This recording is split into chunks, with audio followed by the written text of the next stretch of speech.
Hi everybody, welcome back into the CAREC Road Safety Engineering online workshop. I'll just wait another minute or so to allow people into the platform and then we will commence for the day. So just bear with us another moment and we will get things started. Thank you.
All right, so again, warm welcome back to this, the fourth module in our CAREC Road Safety Engineering Pedestrian Safety online workshop. Great to have you back here again and a warm welcome back. I hope you've had a nice couple of days and really excited to have today's session where we will focus, of course, again on pedestrian safety.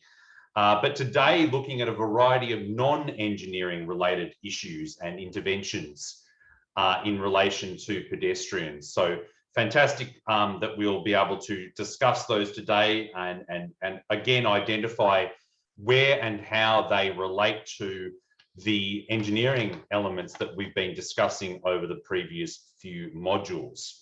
So just a reminder that this workshop series is being conducted under the framework of the CAREC program, and the workshop is sponsored by Asian Development Bank's Knowledge and Support Technical Assistance, titled Enhancing Road Safety for Central Asia Regional Economic Cooperation Member Countries, Phase 2. So as always, a warm thanks to those making this training possible, and a warm thanks, of course, to you for joining us. So a reminder, as always, that we do have our chat and Q&A functions available. You'll find those at the bottom of the screen, and our translation available as well using the interpretation button at the bottom of the Zoom application. You also saw before a reminder of the second piece of homework, and maybe Pilar, I'll just ask you to bring that up on screen once more. So a reminder that that piece of homework is due soon.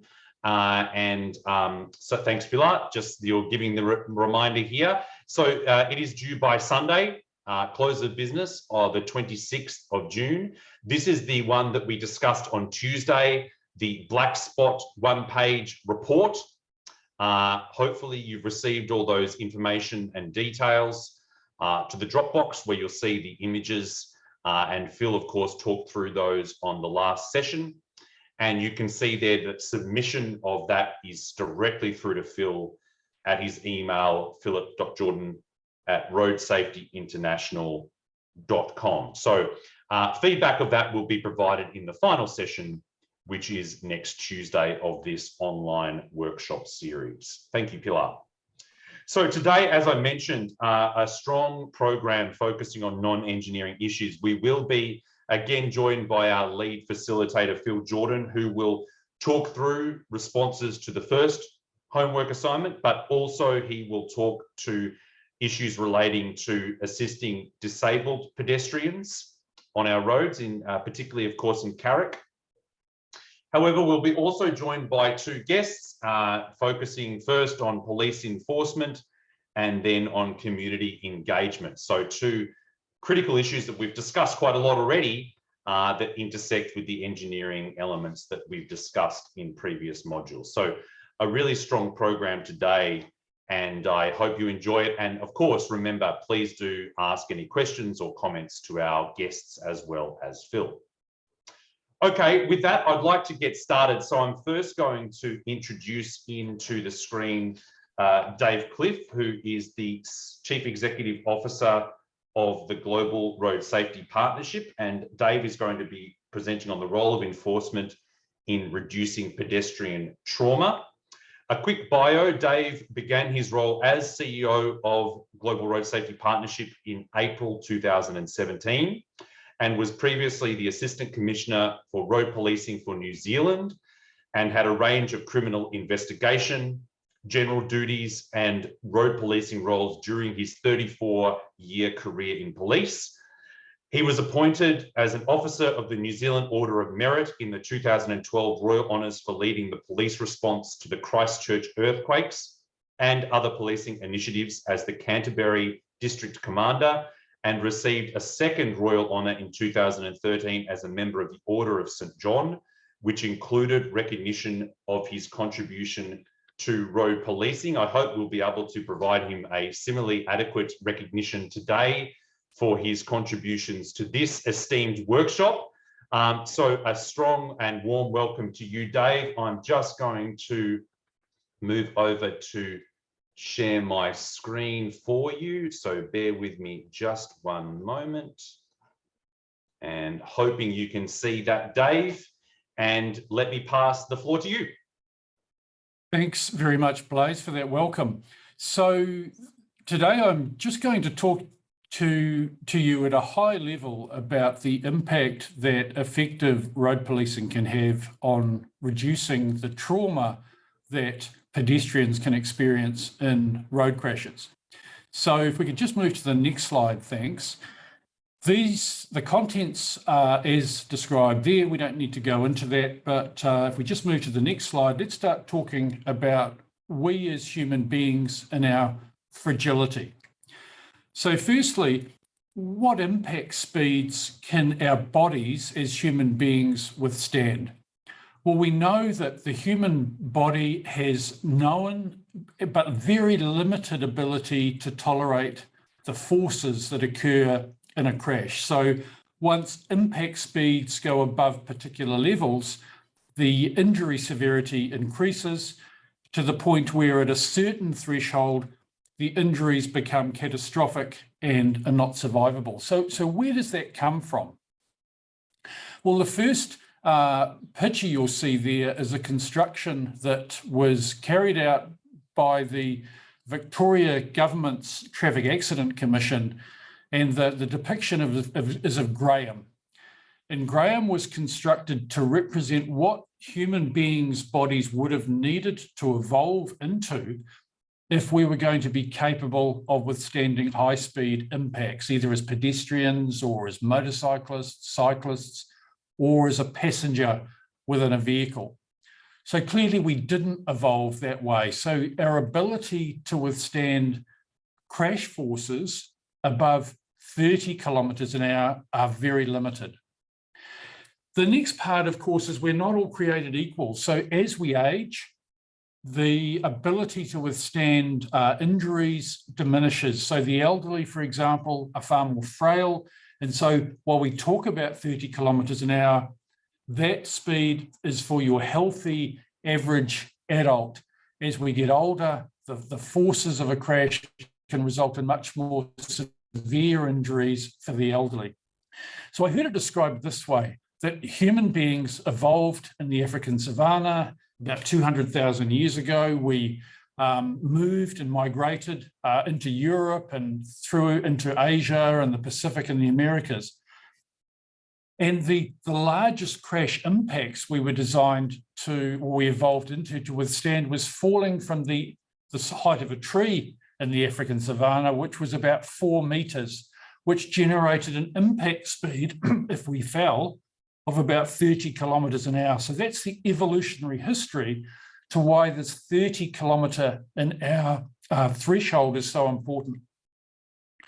So as a police officer, having attended a number of fatal crashes, often the victim externally didn't show any obvious signs of injuries, but the post-mortem would identify that in the collision, the brainstem snapped or the aorta ripped away from the heart, or there was catastrophic internal injuries to organs, none of which are visible. So the forces involved in a crash are enormous, but often unseen. Next slide, thanks.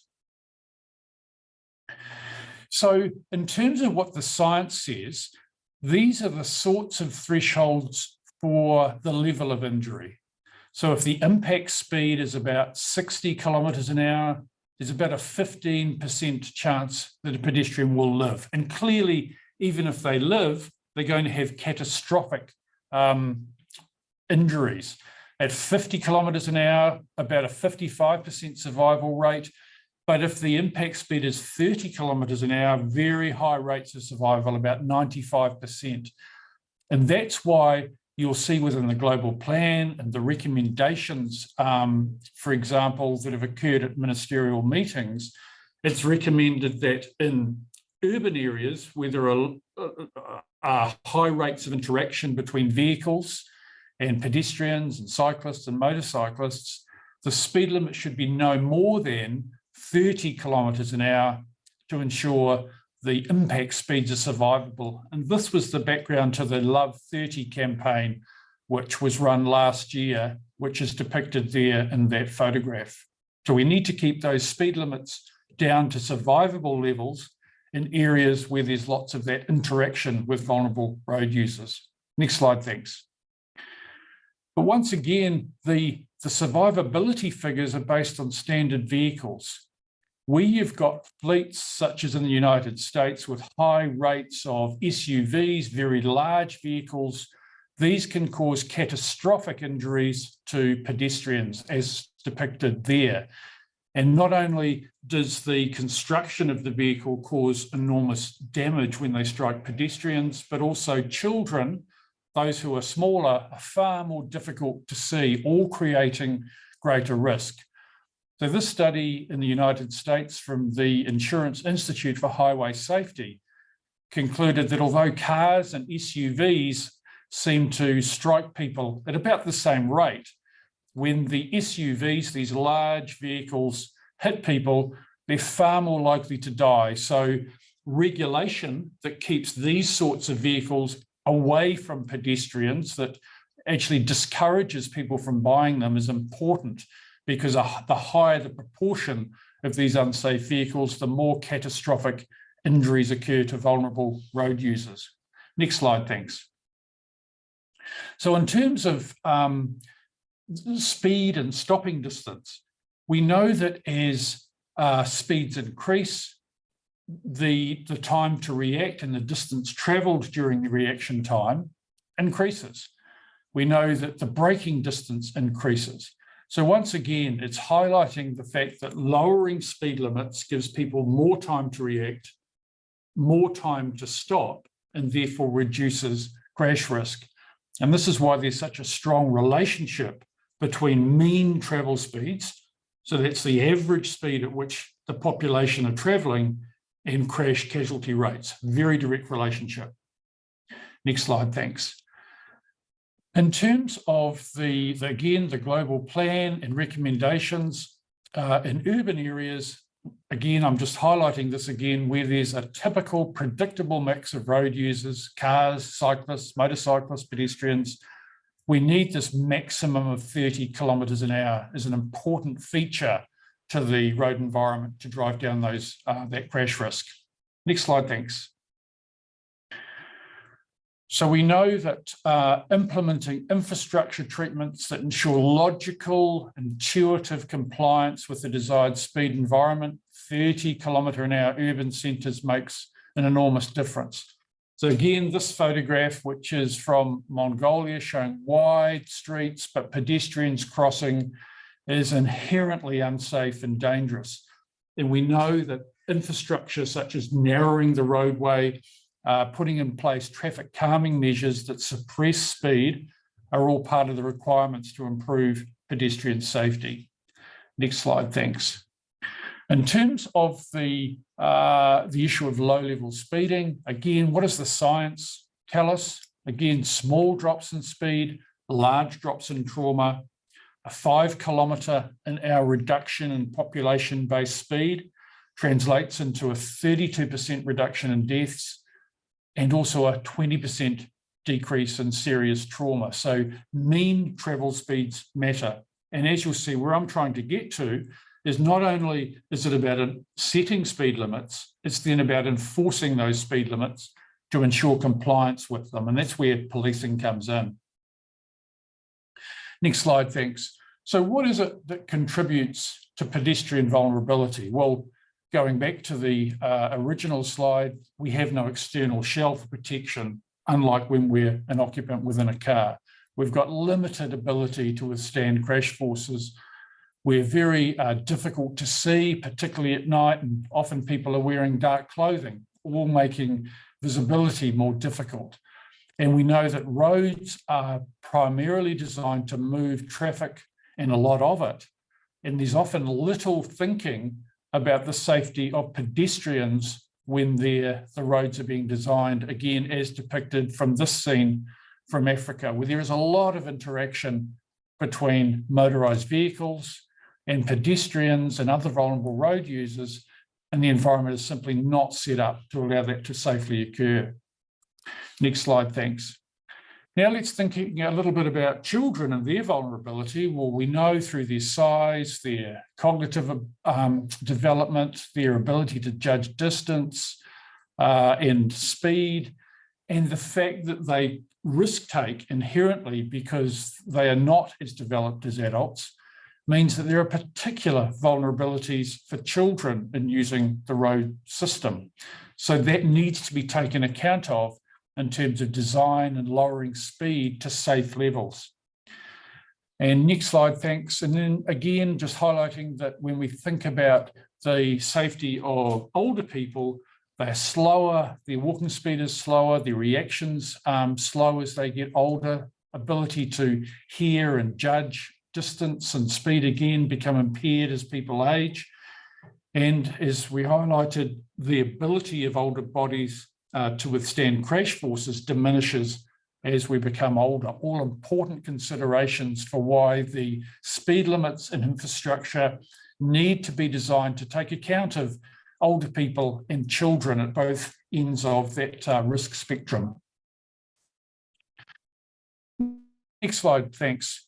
So the other aspect of pedestrian vulnerability can be impairment, but not just alcohol impairment of drivers. There's also risks created by the impairment of pedestrians who may be alcohol affected. So a few statistics here to show that right around the world, the issue of intoxicated pedestrians placing themselves at risk exists. And once again, there are opportunities to do things about that through liquor licensing laws, stopping intoxication, but really it relies on safe infrastructure. It relies on effective policing to minimise this risk of intoxicated pedestrians coming to grief, as well as intoxicated drivers, which I'll talk about very shortly. Next slide, thanks. So the primary question is, do we need enforcement? Well, we know that it's fundamental to the safe system approach that safer road users are a significant contributor to improving overall safety and reducing trauma.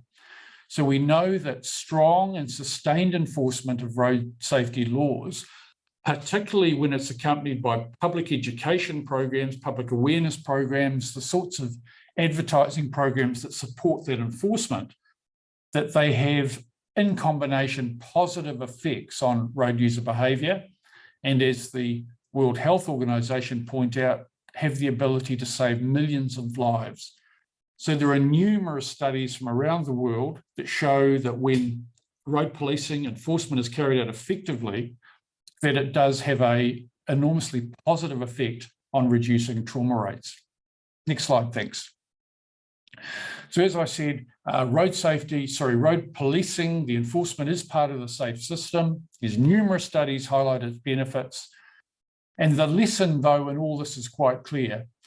When road users believe they're going to get caught, they're far less likely to break the rules. So enforcement is really about creating the perception amongst road users that if they commit unsafe behaviours, there's a good chance that they'll be caught and punished for the behaviour. That's what changes the behaviour. We also know that standalone campaigns on their own, so simply running awareness campaigns or just education alone, are not effective. It's the combined effect of the educational campaign with enforcement joined that really do have that profoundly positive impact. Next slide, thanks.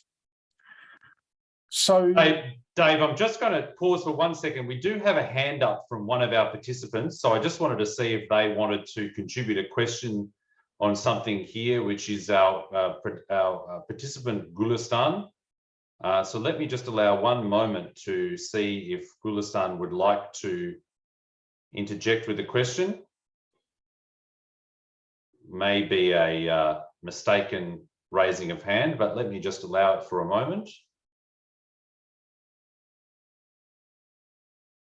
No, I think okay. I think perhaps not, but let me come back to it in case there's a question later on. Sorry, Dave, back to you. No problem. Thanks, Blaise. So just to really reinforce this point, there was an excellent editorial piece in The Lancet, which, as many of you will know, is a prestigious medical journal that comes out of the UK. And it was in response to the riots that occurred in Bangladesh in 2018 after 2 students were killed by a speeding bus.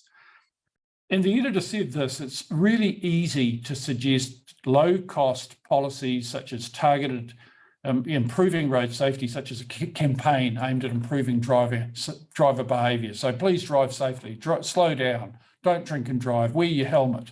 It's easy to suggest those things. But these policies have little effect beyond giving the impression that the government is taking the issue seriously. And he goes on to say, if road users around the world can remain confident they won't be subject to their country's laws due to insufficient enforcement, the laws will have no effect on driver behaviour and subsequently no effect on road traffic injuries.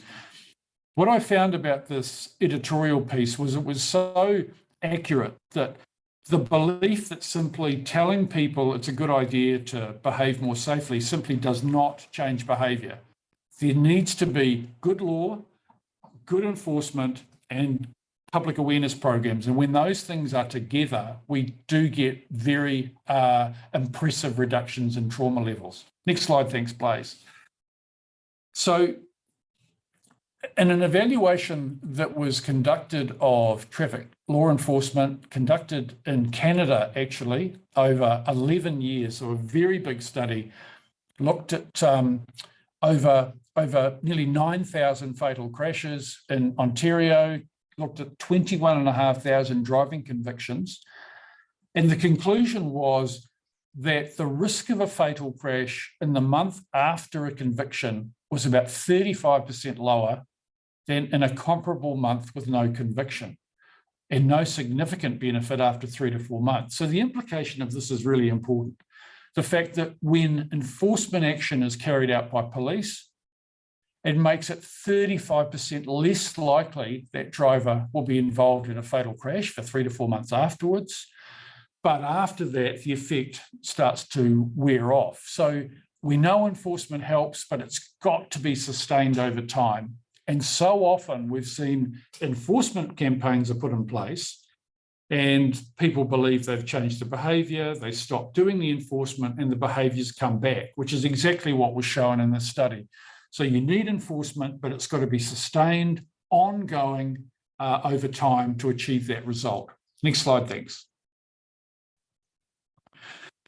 So the level of intensity is the other issue. If there's not enough of it, if the dosage, for want of a better term, is not sufficient, it won't create behaviour change. So what I've shown here is the sorts of levels of enforcement from some European countries that have shown very good trauma reduction. So this is the volume of speed infringements issued in Netherlands, Luxembourg, Belgium, and France in terms of infringements per 1,000 inhabitants versus in the final column, the figures for Jamaica. So you've got on the left, up to France, very good trauma reduction levels. Jamaica, very high trauma levels because there's low levels of enforcement. And as so was well explained by Elvick in his assessment, that there's a positive relationship between the amount of enforcement, so you need to do enough of it, the size of the dose, and the effect on crashes. So the more enforcement, the larger the crash reduction. So there needs to be enough enforcement to change that unsafe driver behaviour or road user behaviour. Thanks, next slide. So the impact of enforcement on crashes, there's the theoretical estimate. What we could, in theory, achieve is a 40 to 50% reduction. But from the real world, we know that it's typically about 10% the reduction that can be achieved through effective enforcement. But well implemented and sustained enforcement, we've seen reductions as large as 20 to 25%. So once again, it's not just the enforcement, it's the quality of that enforcement. It's targeting the right time, thinking about a random and unpredictable model, and some of the other things that I'll explain very shortly about what makes enforcement effective. One of the things we have highlighted, and that is included again within the global plan, is the fact that certain models for setting up road policing agencies tend to be far more effective. So dedicated enforcement agencies providing training and ensuring adequate equipment for enforcement are far more effective than where road policing is just a part of a bigger policing agency, because so often we see road policing being watered down, or the road policing resource being used for other things and not focusing on the reduction of road trauma. So that's why dedicated enforcement agencies tend to be so much more effective when they're focused on the right activities. Next slide, thanks. What we also confront globally in many countries is this issue of corruption and police not focusing on the things that reduce trauma levels, but for example, having ulterior motives or focusing just on managing traffic, keeping the flow going rather than the prevention of crashes. So as part of what we do as the Global Road Safety Partnership, we focus on training and educating police about the importance of procedural fairness, which is a perspective on ensuring that the decision-making of police and the use of their authority adds to legitimacy and starts to improve the public perception of what effective road policing does. So we know that when police apply procedural fairness approaches, there are stronger perceptions of their legitimacy, greater cooperation with police, greater trust in police, and lower recidivism. So it's not just about the enforcement itself, it's about how you do that enforcement to maintain public trust and confidence. Next slide, thanks.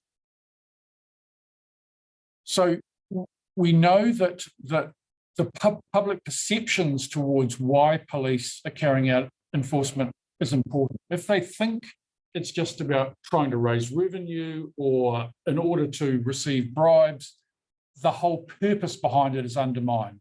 So perceptions matter. So police perceptions about the value and the purpose of the activity can be enhanced through following procedurally fair approaches. Next slide, thanks. So just very briefly, what does a procedurally just approach require? There's really four elements. It's treating all people with politeness and dignity. So the approach police take to road users, hugely important. It allows the road user to provide an opportunity to explain the situation, express their views. So there needs to be an interaction, not just a one-way interaction. The police need to be neutral, ensuring the police base the decision on facts and are non-biased. And the police need to explain why they're carrying out the enforcement. So, for example, we're carrying out speed enforcement because every year in this area, 4 people are killed and over 25 are seriously injured because of excessive speed. We've got to lower speeds to reduce the number of casualties that are going into our hospital system because it's simply unacceptable for our community to have this level of trauma. So there needs to be an understanding explained to the public about why the enforcement is carried out. Next slide, thanks. So very briefly, there are two types of deterrence. So there's general deterrence, which is the impact of the threat of legal punishment on the public at large. So, for example, carrying out highly visible enforcement and awareness programs such as breath testing large numbers of drivers is all about not catching people, but passing on the message that if you were drinking alcohol and you drove, you would be prosecuted. So this is the general deterrence approach. And it's most effective at deterring simple driving behaviours. So, for example, a driver makes a decision to drive after drinking alcohol. For the whole journey, they remain intoxicated. If they're stopped at any point during that journey and tested, they'll be apprehended. It's very simple, a one-off decision made, very much affected by general deterrence, as described there. Next slide, thanks. The other form of deterrence is specific deterrence, and that's really actually catching people. So intensive enforcement operations, penalising large number of speeding drivers as an example, is an example of specific deterrence. And we know specific deterrence is most effective at deterring complex behaviours, and speeding is a very complex behaviour. If you think about a driver setting off on a journey, their speed is constantly being adjusted depending on the road conditions, the volume of pedestrians, the speed limit, whether they'll be caught, weather, and so many other factors. And so deterring that behaviour is most effective by actually catching them. And what we've tend to found, and studies show this time and time again, when people see visible speed enforcement, what do? They slow down. After they've passed the enforcement, what do?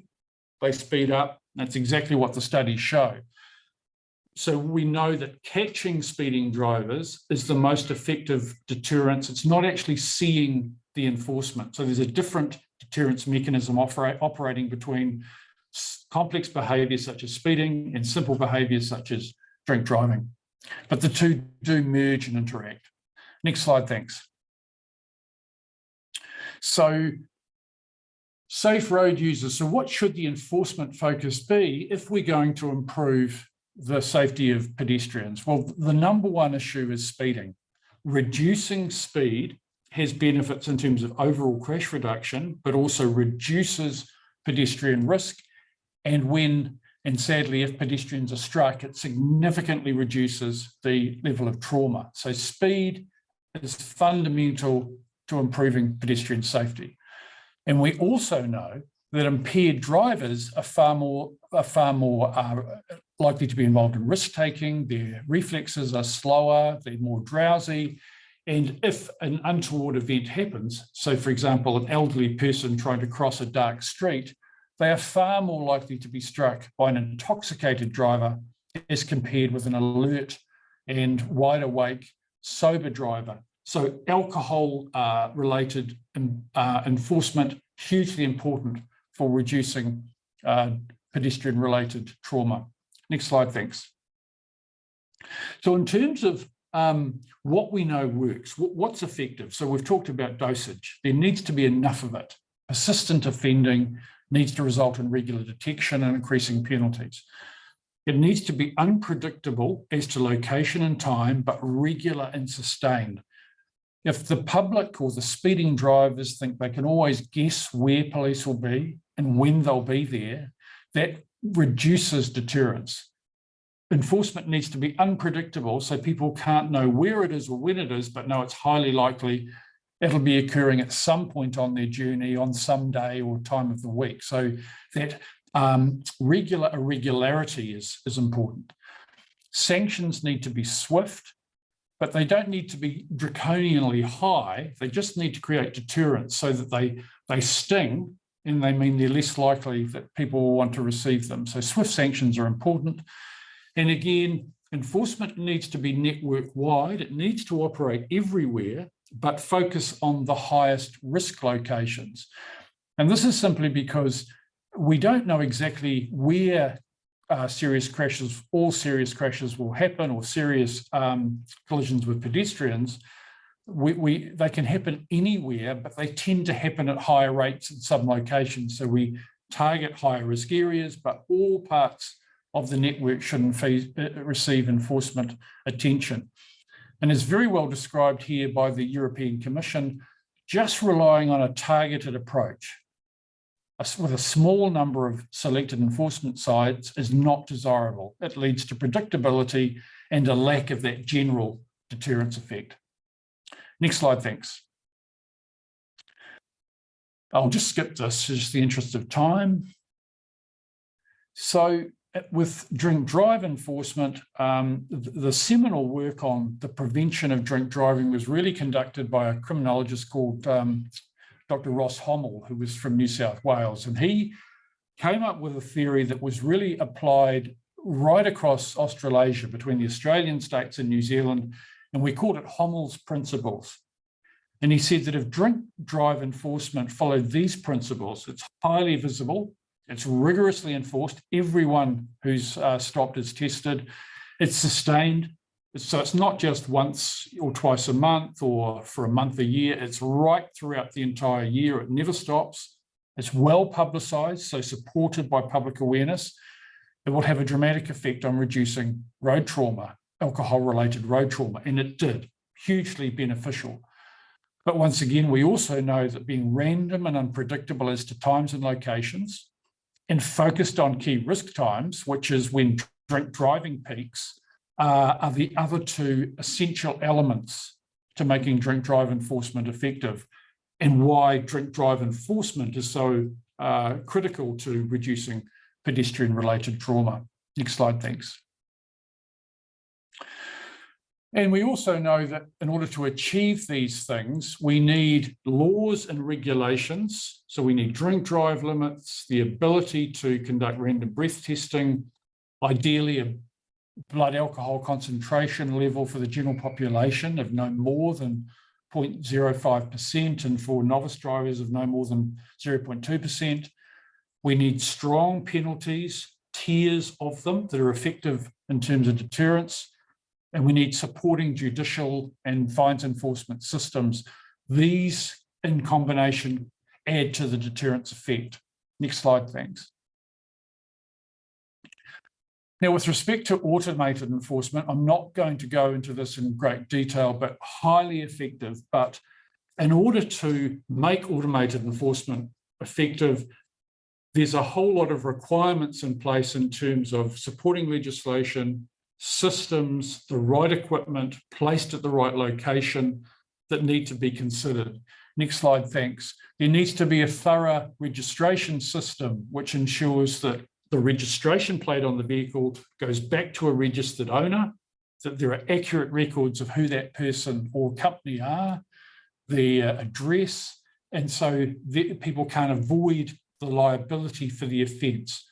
So what we've produced in combination with the Global Road Safety Facility of the World Bank is this speed camera guide, which is shown there.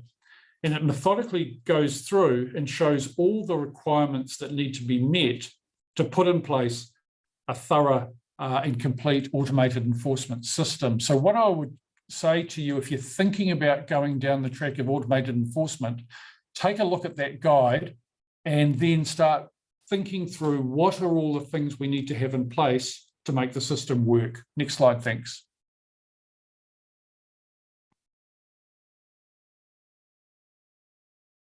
So this is just once again reinforcing enforcement plus public awareness, highly effective.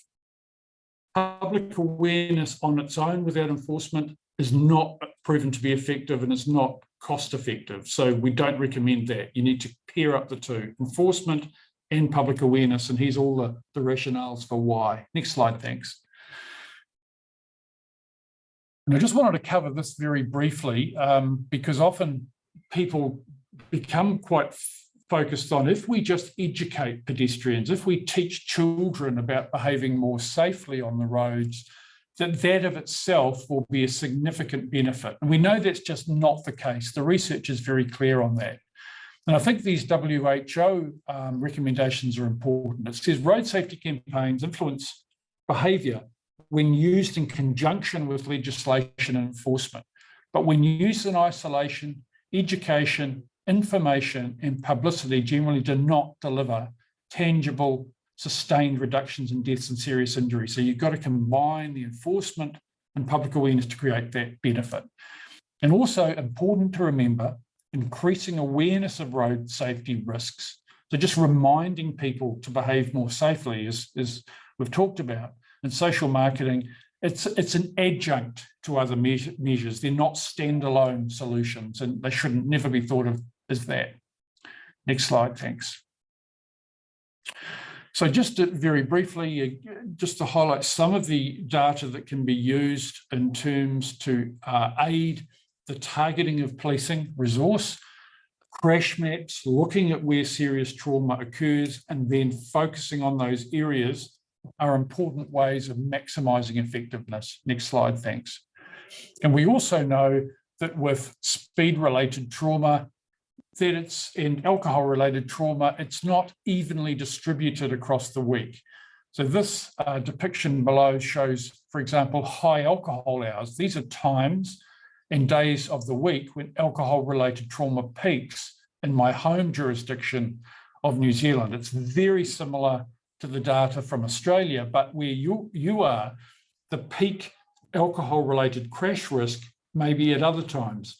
So it's important to analyse the crashes, look for those that are alcohol-related, and then focus breath testing operations on times and days of the week when that trauma, alcohol-related trauma peaks, not spread it evenly across the week. That's not an effective tactic. Next slide, thanks. And in terms of enforcement targets, I'll just go through this very clearly. We can certainly advise on what the sort of targets that should be in place with respect to enforcement are most effective. I won't go into this in any more detail, but can certainly do that out of session as required. Next slide, thanks, please.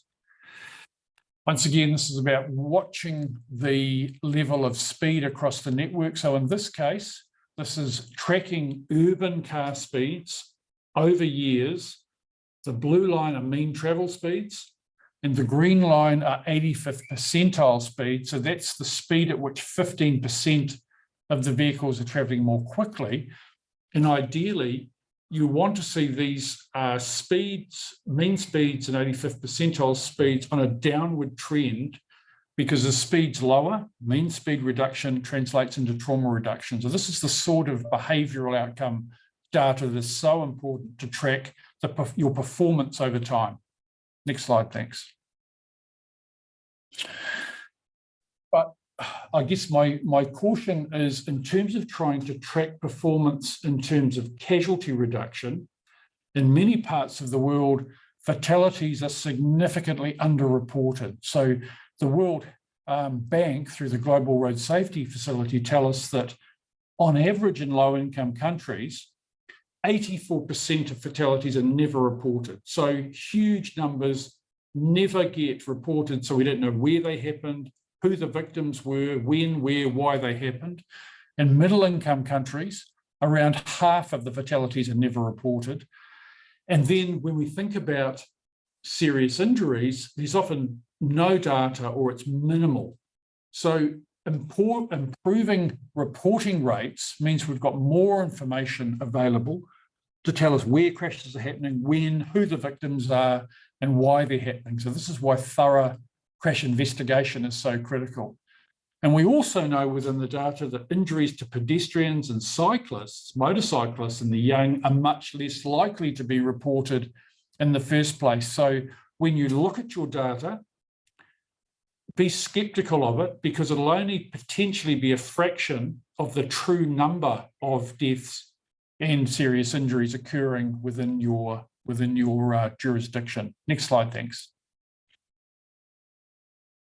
So the summary is this, that there needs to be a base level of sustained enforcement, and it's got to follow good practice principles. The focus needs to be on these key risk areas, particularly for pedestrians. It's really about speed reduction, and alcohol impaired driving reduction, but we can also do some things about pedestrian intoxication. It needs to be procedurally fair to ensure that it's regarded positively by the public, and police have got to be trained in that. Road policing should be driven by good data, which is so important to ensure it's focusing on the right times and locations and days of the week. It's got to be targeted, well-designed. It's got to be supported by public awareness programs, which will really enhance effectiveness. And when you run a campaign on top of that base level of enforcement, it's important that the enforcement level increases even higher over the period of that campaign to reinforce the prevention message over the course of that campaign, but the enforcement's got to be ongoing. So thanks very much for your time. I'll end it there and stay online for any questions that may come up. Back to you, Blaze.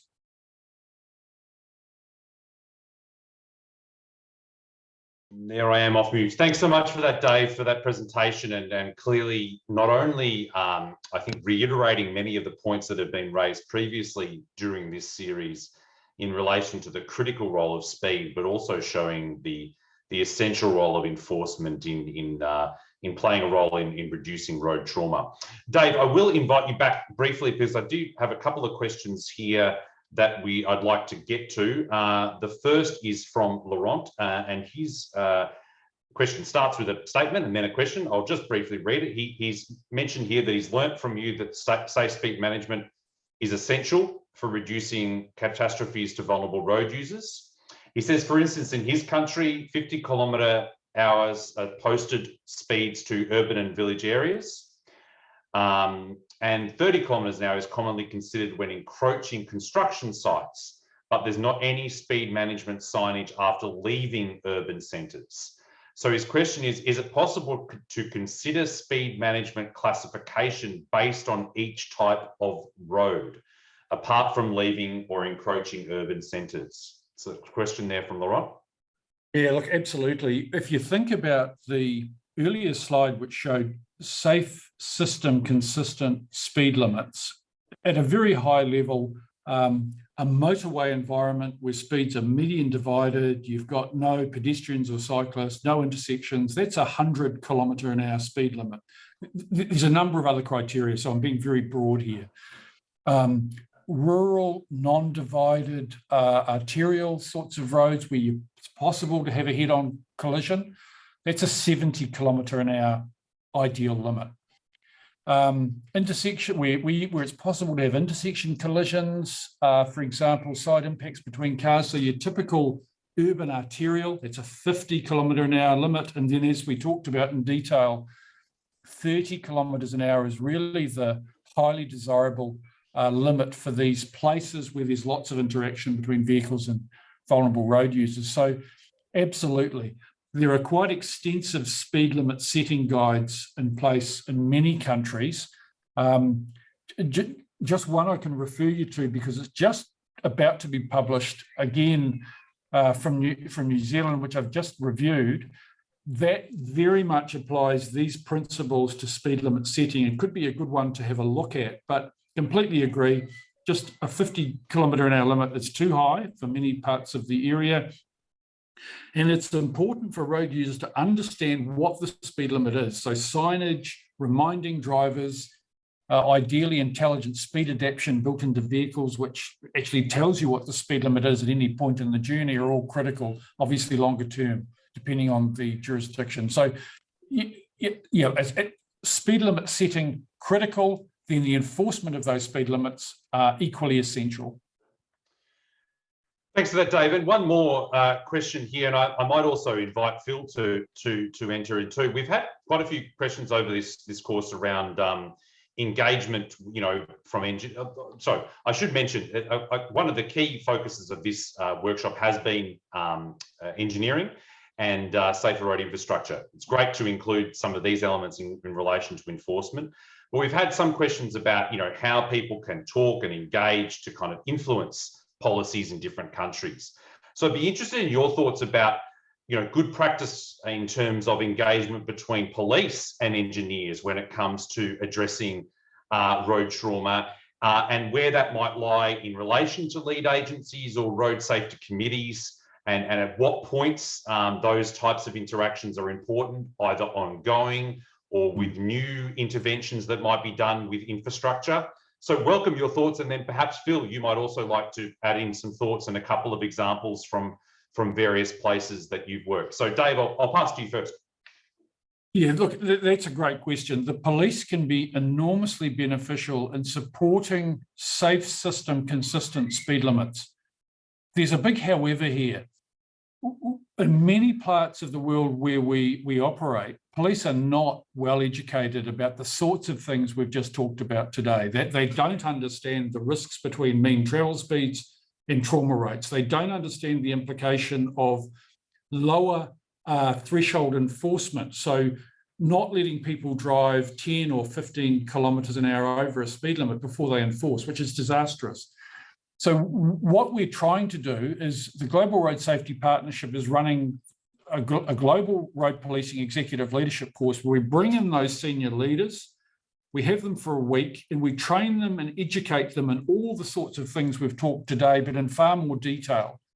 So that when those police talk to politicians, or they talk to the community, or they talk to engineers, they can talk from a position of authority and education rather than just based on their experience, which may not be valid, because individual experience is in no way as valuable as understanding the big picture research. So what I would say, consult with police, but the police need to be educated on these sorts of things before they can talk with authority. Thanks, Dave. Phil, did you want to add in on that? And again, any examples you might want to point to, but again, first, more broadly about the importance of that engagement and where you see the value? Look, I'm a very simple engineer, and I keep stressing the point that police and engineers will achieve a lot more together than they will ever do apart. And I keep urging engineers, because I come from that side of the equation. I've got a son who's a policeman, but I'm the engineer, and I'm urging engineers across CAREC, out there in Fiji, in Tanzania, in Georgia, wherever you're sitting at the moment, for engineers to interact with their local police, to tell the police what their needs are, and to gradually, over a period of time, in some funny, magical way, and I'm not sure how it will happen, get the crash data gathering better. Get the sharing of the crash data with the engineers better, because the engineers, if they use the crash data to eliminate black spots, they can lighten the load on the police and reduce trauma in the long term. I'm not the expert in terms of other enforcement issues, and it's been fascinating listening to Dave. There's so much in that. The police and engineers must work together, and eventually I hope there will be a restructuring in many CAREC countries for engineers to take a stronger role in the decisions on the road, and for police to focus much more on their enforcement. I'll leave it at that. Great, thanks for that, Phil, and thanks again to our participants for questions. And again, thanks to you, Dave, from Global Road Safety Partnership for your presentation.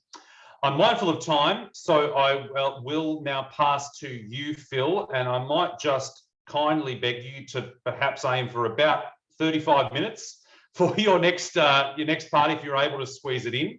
So we've got time for Emma at the end, but I will pass to you now to move into the next session for today. Phil, over to you.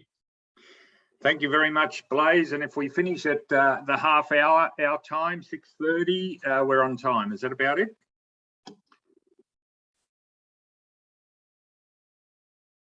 Okay. I hope you can see the screen, Blaze. Yes, that's right, Phil. Sorry, I was on mute. Yes, can see it, and you're spot on. Thank you. You caused me to check if I was on mute. Special welcome back to everybody. Great to have big numbers here again. And a special welcome to our friends out in the Pacific. I think I've been focusing so much on CAREC that I've forgotten we've got good people in Fiji at least. Mohammed Raza has sent us emails. He's been recovering, poor fella, from the influenza. So welcome back to the workshop, you and your colleagues out there, and welcome to everybody. You remember I didn't get finished on Tuesday, so I'm going to rush through some of the better slides on small scale civil works. And we're going to keep stressing the fact that if you can't afford to do the high-tech Puffin Crossings, if you can't afford to put in push button signals at your intersection signals, there are still many things you can do to help the pedestrian. One of the things is when you are building new roads or you are modifying local streets, keep the curve radii, the corner radii small. Just if you can see in this diagram, a change from 4.6 metre radius at the top to a 15.2 metre radius down here, and quite often engineers design it so that trucks can turn, etc. That makes a crossing distance ranging from 18.9 metres at the footpath spot up to 30.5 metres. In other words, the pedestrian crosses another 12 metres of roadway, and in that time is exposed to turning vehicles that will be going faster because it's easier for them to turn. So a very small thing like tightening up corner radii is very important. And when one sees a design like this, I won't tell you which country this is in, but it's very current at the moment. And when you see some odd combinations of lanes, when you see a zebra crossing going across from a median, 2 lanes, a little, I think another median and another 2 lanes, and you see the pedestrians being told they have to walk a footpath and the bikes do too, go up the side road to come back down again, when everyone knows that we simply want to just walk straight across in a straight line or ride our bikes in a straight line. And so this is over-engineered. It is placing too much emphasis on the movement of almost non-existent long vehicles, and it's putting the pedestrians and cyclists at a disadvantage. So remember those corner radii. One thing I'd like you to also think about, because these fit beautifully in some of the big streets, like the street Dave showed in Mongolia, Ulaanbaatar, and like they do in Dushanbe or Tashkent or Samarkand or Ashgabat, curb extensions. They take the curb line out from the footpath, sidewalk, and effectively reduce the width of the street. They allow a person who stands on the curb extension to see and be seen. If you can be seen, you can be safe. Something like that is shown in the CAREC manual. Very simple, with some nice curb ramps and all of the necessary tactile surface indicators for the visually impaired. And remember, we're coming onto the disabled people for the majority of this presentation. This is a curb extension, really well, it operates well with a zebra crossing. You notice the zebra crossing is only across 2 lanes, 1 in each direction. Curb extension narrows that width, reduces the time the pedestrians are exposed to the traffic, and helps to control any parking which is along this area. Here's an example of one in one of the back streets between the airport and the city of Almaty. And here's another one on one of the arterial roads of Melbourne with the tactiles for the disabled people, a nice gentle ramp, and the ability to control where the parking takes place. No formal crossing, just simple, low cost, small scale civil works. Like a median is. Medians can be put in for many reasons. Generally, they are put in to control the traffic, to separate the 2 directions of traffic, to stop unruly U-turns and left-hand turns, etc. But they also serve an important role in giving a pedestrian refuge in the middle of the road. And in Tajikistan, when the Dushanbe-Turzanade road was reconstructed and divided 5 years ago, 6 years ago, one of the best things that was done was to not put barrier on this median through the town. I think the town's called Chavranave, I think. And what it means is outside this marketplace, people have got a refuge. And from my experience there, it has proven to be very popular and very successful. We need cut-throughs in some medians where you particularly have crossing points so that people with carts, mothers with prams, parents with prams, bicyclists, etc., can get through. And we shouldn't scrimp. We should make these cut-through areas wide enough for all of the pedestrians. It doesn't make sense to have a narrow little cut-through when you've got a zebra crossing that's 4 metres long. Fencing is one other point of small-scale civil works. And things to note about fencing, I suggest strongly use it sparingly. More is not always better, so use it sparingly. Think about sight lines between drivers and anyone behind the fence. Think about sight lines between drivers and side road traffic coming up from the side streets. Don't have horizontal bars in your fencing if possible, because an errant vehicle that strikes it, we don't want the bars going through the vehicle. Don't have sharp edges. People walking past don't want to cut their arm innocently. And typically fences are about 1200 mils high. Don't have horizontal rails on them so that little kids can climb up, because sometimes they will fall over. And just keep remembering, fencing like this will help to keep pedestrians on a footpath or keep them off the road, but it will not protect them against an errant vehicle. An errant vehicle will crush through that in a split second.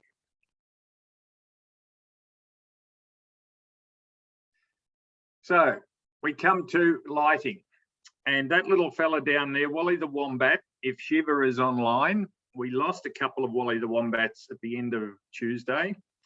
The actual figure, for anyone that's counting, I'll tell you at the end when we get to it.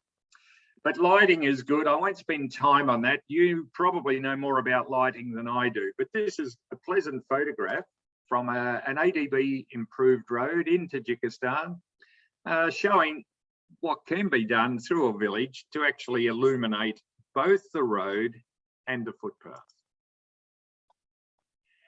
Now we move on to something that some of you are waiting for, the feedback on the road safety audit homework. And I'll be brief. We also, this is homework. I've got a slide in there that's out of place, I think. That slide is about feedback on the road safety audit homework, which comes in a few minutes' time. We did give the black spot homework out on Tuesday, and we're waiting for some of those to come in. And the black spot homework had this collision diagram. It was Simone Avenue in Dushanbe. And I'm looking forward to seeing and reading what you recommend to address the pedestrian underpass problem, and more importantly, the collisions up on top at the Simone Avenue at grade issues. Now, road safety audit, prevention is better than cure. And in the CAREC manual, we are talking about manual number 4 in this workshop, but the first manual is all about road safety audit. This is the English process, 9 steps in the process, and that is the Russian step-by-step, if you like. Appoint an audit team, give them the information, let them get out there and look for the safety problems in the design and move on. Now we come to your homework, your audit homework. And we gave you a project which was to look at 30 kilometres of divided highway at detailed design stage, travelling south along this route out from Dushanbe. We gave you photographs which were a very rough way of undertaking a site inspection. I cautioned you that this was not a perfect way to do an audit, but under the circumstances, it is the only way. You saw photographs of a big bridge that is being duplicated. The entire road is being duplicated. I think I gave you a pretty strong message that the village of Ovi Shifu, where this gentleman is crossing the old road, was going to have an overpass. And I raised questions with you about whether this footbridge overpass would actually be good for pedestrians or maybe not so good.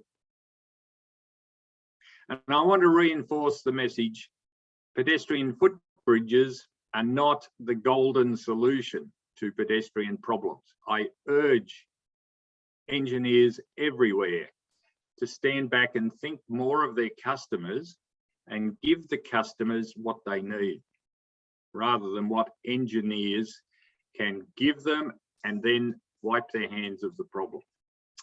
Now, I had some good reports. I've just put up some names there. Ashad Mohammed, Mir Hamid from Baku, who's always been a good contributor. A person in Bishkek, and I'm sorry I didn't get the name, there's no name on it, but provided a useful report about pedestrian problems in Bishkek. And for those of you that know, the photograph behind me is a beautiful big building in the heart of Bishkek, Kyrgyzstan. So well done to those people, good audits in a short time. Now, what was it that I kept finding? Well, typically, the participants offered genuine safety concerns and they gave comments in two ways. They either found there were safety observations that said things like there's no zebra markings, but then they would go ahead and recommend repainting the zebra markings. That's a fair recommendation, but it's not always good for safety, because this guy has been saying to you as loudly as I can from Melbourne that you should never put a zebra across multiple lanes of high-speed traffic. And this road is a high-speed highway with 2 lanes in each direction. Sometimes the participants made useful safety comments and followed these up with useful and practical recommendations. That's exactly the way an audit should be. Some observations or some safety concerns were questionable, because something in a drawing doesn't look the same as what we do, whoever we are, because it looks different to what we are used to. Does that mean it's unsafe? Maybe, maybe not. That's where having clear thought, logic, a bit of experience comes into play. All in all, I'd like to say that it was great to see the homework coming in, and I congratulate those that submitted them. Participants commented generally on pedestrian matters, as they were asked to do. They said there were signs missing, zebra crossing signs, some were placed wrongly. Then they also spoke about U-turns, and they spoke about unsafe intersections. One report wanted to signalise an intersection, and I've questioned whether we can actually be bold enough to recommend traffic signals for an intersection that we don't have any traffic volumes for. So there's lots of issues in audits, but by and large, in the very short time available, you all did well. I'd like to just keep stressing this point. Why place zebra crossings on this new road? Drivers will not comply, even if you've got bus stops. We are better to let the pedestrians walk to the median, pick a gap and walk through, wait for another gap and go through again. Putting a zebra there is a waste of everyone's resources for that particular reason, which I stated the other day. And I'll skip through that for sheer time saving, except to say that one of the participants said that having a footbridge for pedestrians to walk up, I think they say 54 metres instead of crossing at grade over 18 metres, and they've got to climb up something like 60 stairs, it will not be used. And they end up by concluding down here, put in push button signals to help the pedestrians and try to control the speed in this village. For those of you that are interested, this is the finished road.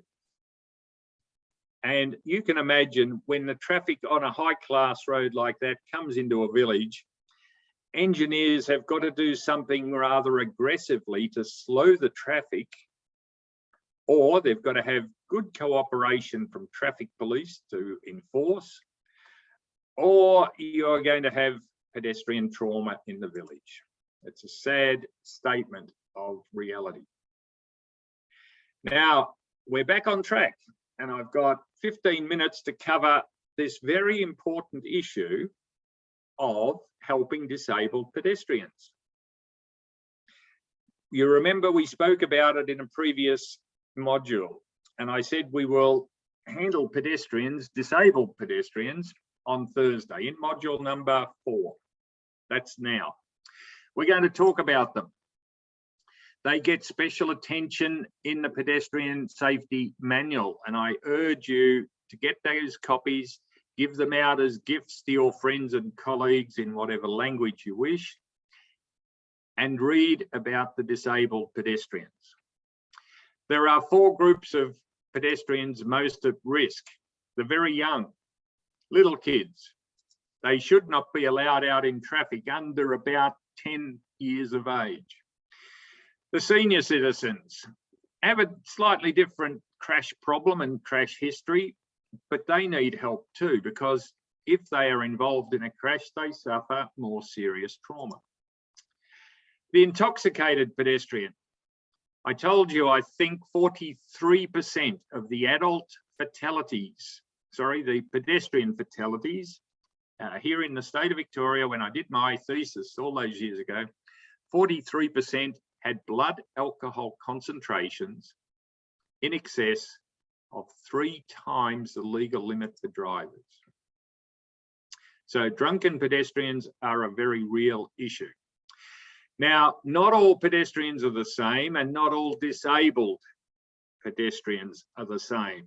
There are 3 key groups in the disabled category. There are the mobility impaired, the wheeled, and the sensory impaired. The mobility impaired are people with walking sticks and walkers, etc., etc. Some may have had a stroke and have limited movement. Some might be seriously injured from a sporting injury, or simply from old age, which has led to more advanced impairments. The people will sometimes be visible by the devices they are holding, sometimes less visible.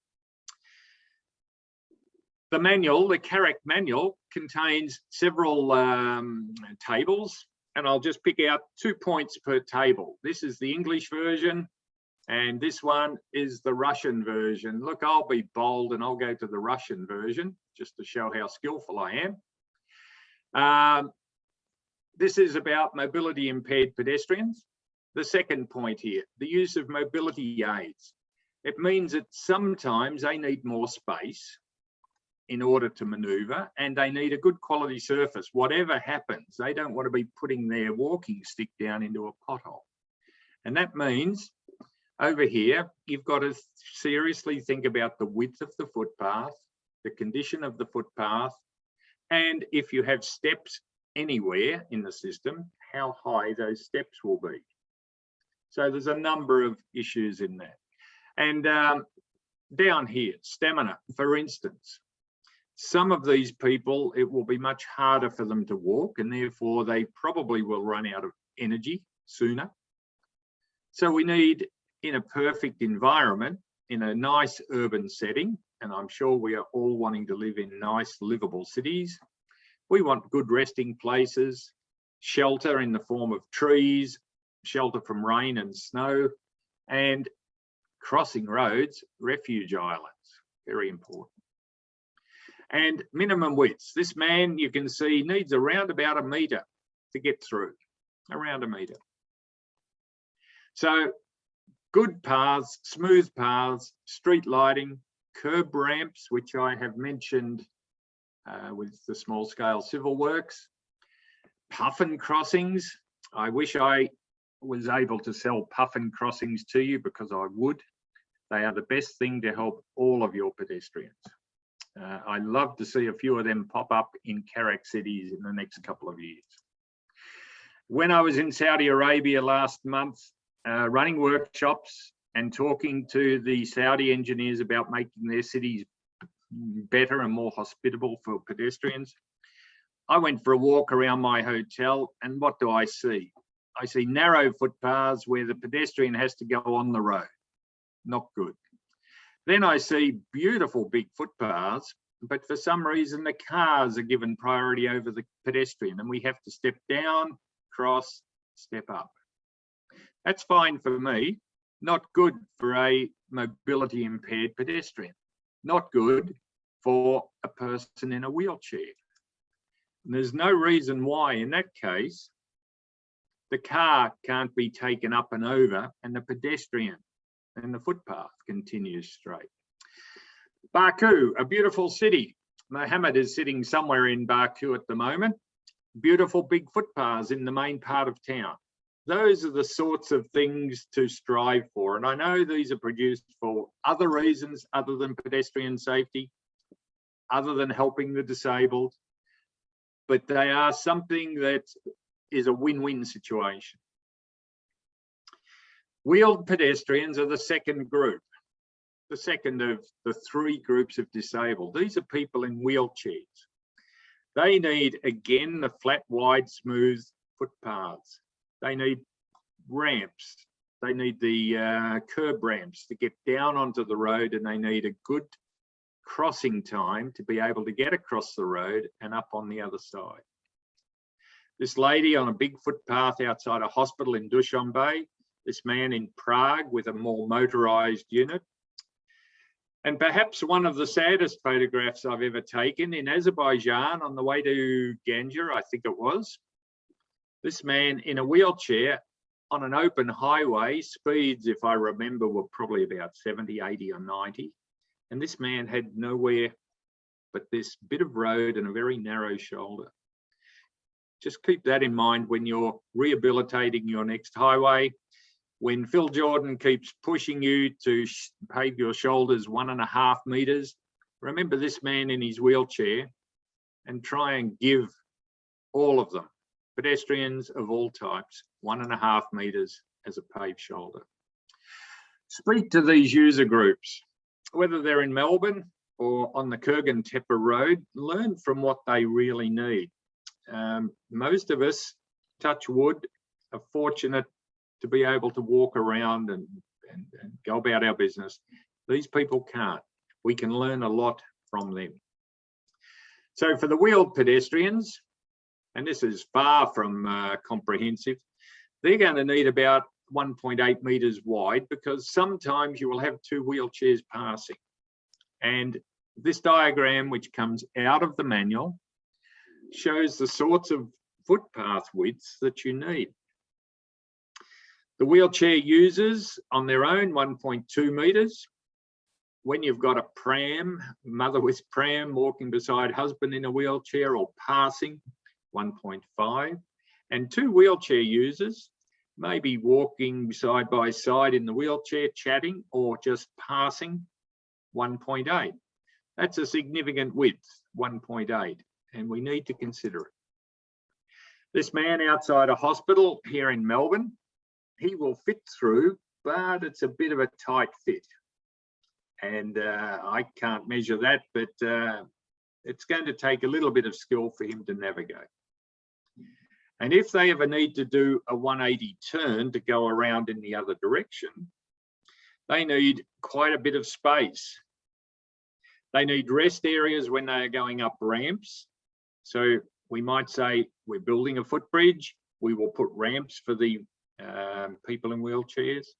Just remember, anything more than about 3%, you need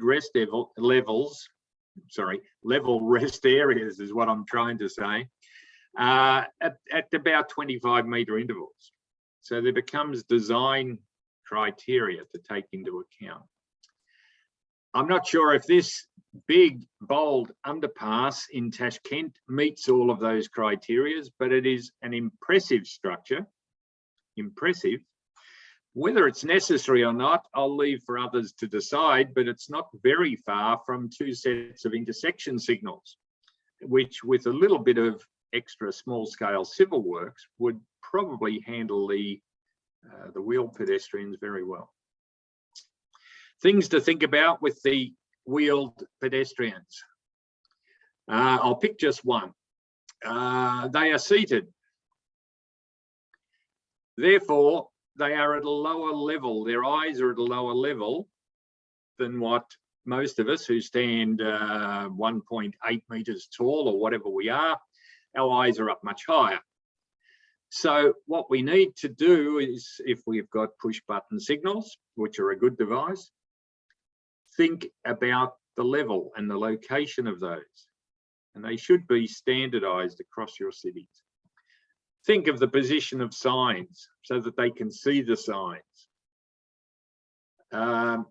Think about landscaping, vegetation, so that they can see and be seen. And in other words, try to use curb extensions and keep those curb extensions open where possible. This table and the English version, of course, are in the Pedestrian Safety Manual, Manual 4. I urge you to get the manual. Take your time and read it. There's lots of figures in there, and it might encourage you to just go that extra little distance in helping the disabled people in your cities. Useful tips: smooth paths, wide curb ramps, continuous paths. Too often we might have a couple of 100 meters of good path which fizzles out, doesn't go anywhere beyond the next intersection. Providing continuous routes is important. Puffin crossings, again, wonderful. And if you are going to provide footbridges or underpasses, you need to have 24-hour lifts or suitable graded ramps. And these can both have their particular issues involved. Some good tries, but not successful. Engineers have tried to give a ramp, but this is not safe for a person in a wheelchair. And on the other side, that's going to take a real effort to get up there. And in a worst case, they might topple backwards onto this slip line. They might. You must take the pedestrians across at grade or with a generous ramp. Having signalised crossings with push button signals on a hump is about as safe as you can do for the disabled and for all of the other pedestrians. Then finally, we have the sensory impaired. These are people who have lost at least one sense. Commonly, they've lost eyesight. Some have lost hearing.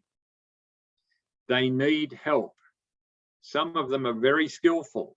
They bring in their other senses in a way that you and I can't, but they still need help.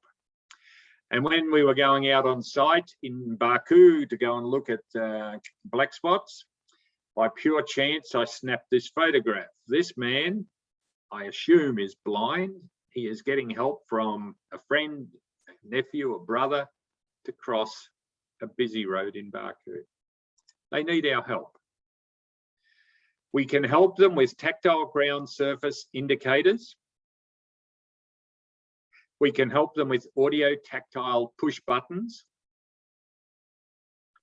We can help them with all sorts of other good, what I call small scale civil works, like smooth footpaths and curb extensions.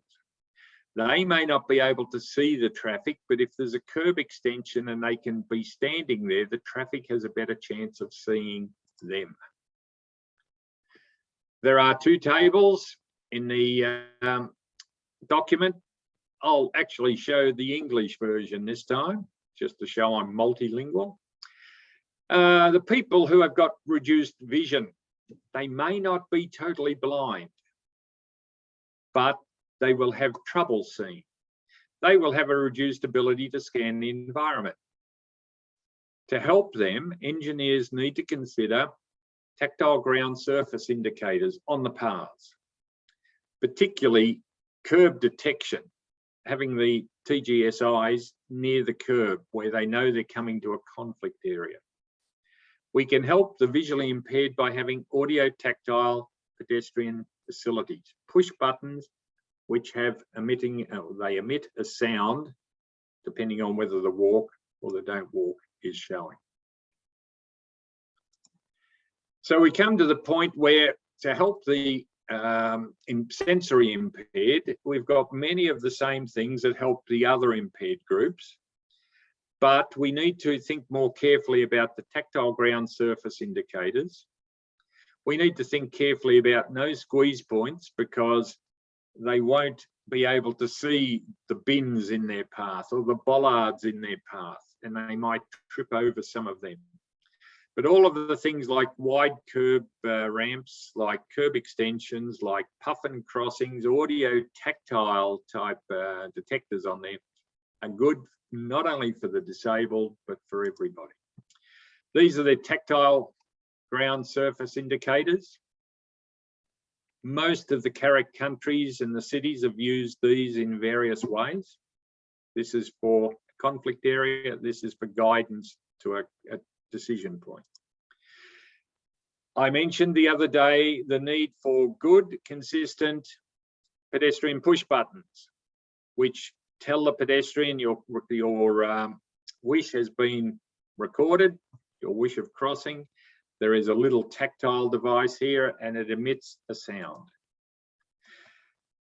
Warning signs, which I think, not that I can read Kazakh or Russian, but I think these are telling us there are blind people up ahead, telling the drivers, take care. That's good. That's a preliminary step forward. But then I look in my photograph, something I hadn't looked at before, and I see the same issue that they have in Saudi Arabia. The cars go through at their level, but the pedestrians have to step down. So we have tripping hazards for blind people, not to be encouraged. So in summary, ladies and gentlemen, participants, colleagues, Blaise, I'll finish by saying we have got three big groups of disabled pedestrians.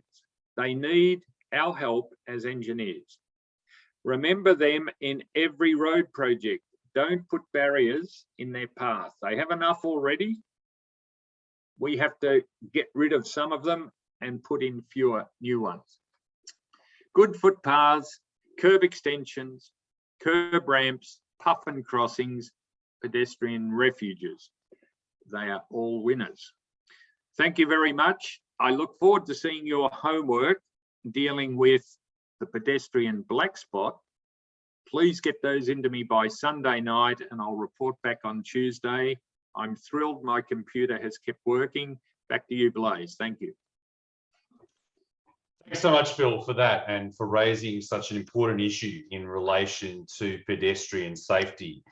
And I'm personally thrilled because given it's my strong area of interest, both yourself and Dave Cliff have both emphasised very strongly today the importance of community engagement when it comes to predicting all types of pedestrians. And that dovetails very well into our next presentation, which is looking at the role of community engagement in reducing pedestrian trauma. And for that, I'm delighted to welcome in Emma McLennan, who is the Director General of the Eastern Alliance for Safe and Sustainable Transport. In fact, I should say the founder and Director General of EAST, which is a UK registered charity promoting road safety and sustainable mobility through a regional network of non-governmental organisations across Eastern Europe, Central Asia, and the Caucasus, so of course extremely relevant for our CAREC focus of this workshop.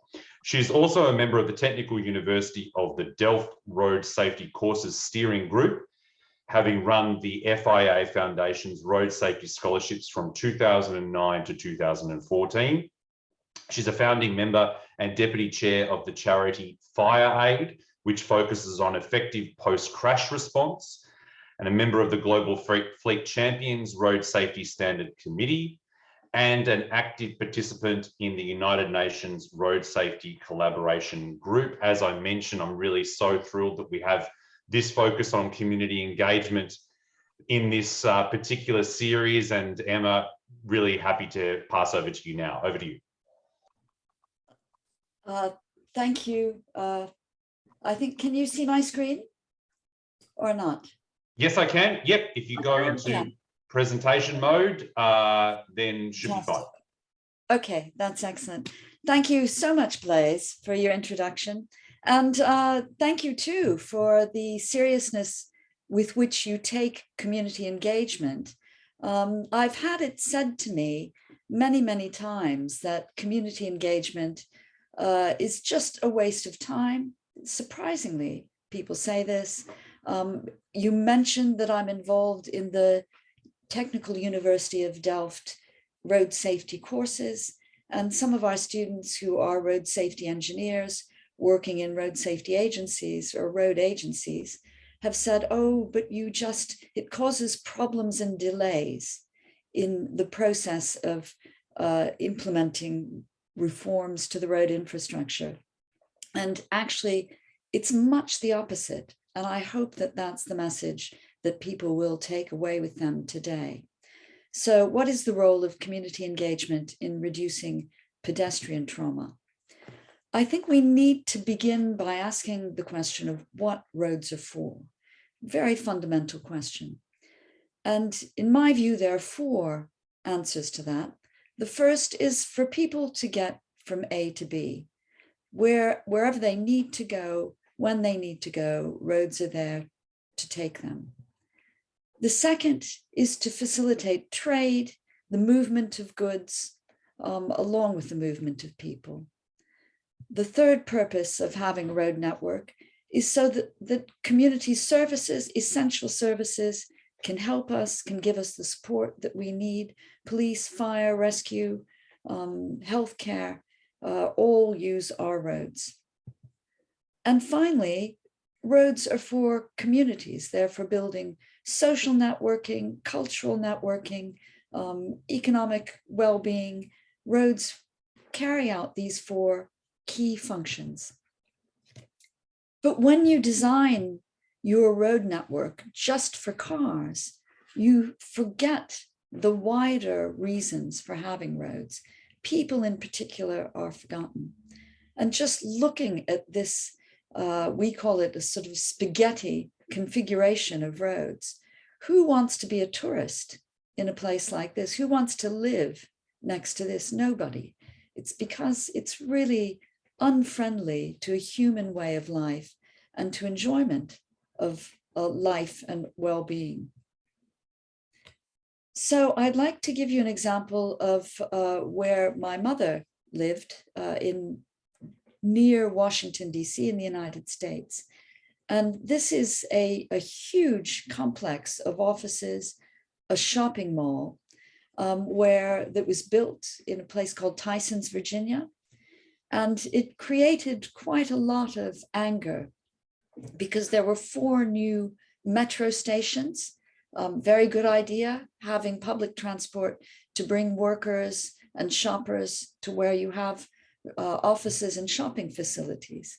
But as you can see from the quote here, with the 4 new metro stations, workers trying to get from those stations to offices or shoppers trying to go shopping had to cross with no crosswalks, no pedestrian infrastructure, no thought of their needs. And I can tell you that nobody asked them what their needs were. Had those people who are struggling to cross this very fast road been considered or consulted, you wouldn't have got this result. Now that applies in every country. When you don't listen to people, you can cut off their access to essential services. This is actually Obishifu. Philip will recognize this road. This family is trying to get to the school, the other side of the road. Later, I think I've included an image of what's happened at this location. But you need to think about people's access to where they want to go. How are they going to continue to get there when you build a high-speed road in that place? This other photograph is the picture, a picture of Bolyarka village in Ukraine, where the MO6 highway was reconstructed, cutting off all access from the village to the road, and with grave circumstances for the people living there, for the farmers trying to cross their cattle, for families. You need to be aware of needs. And the best way of being aware of needs is to speak to people.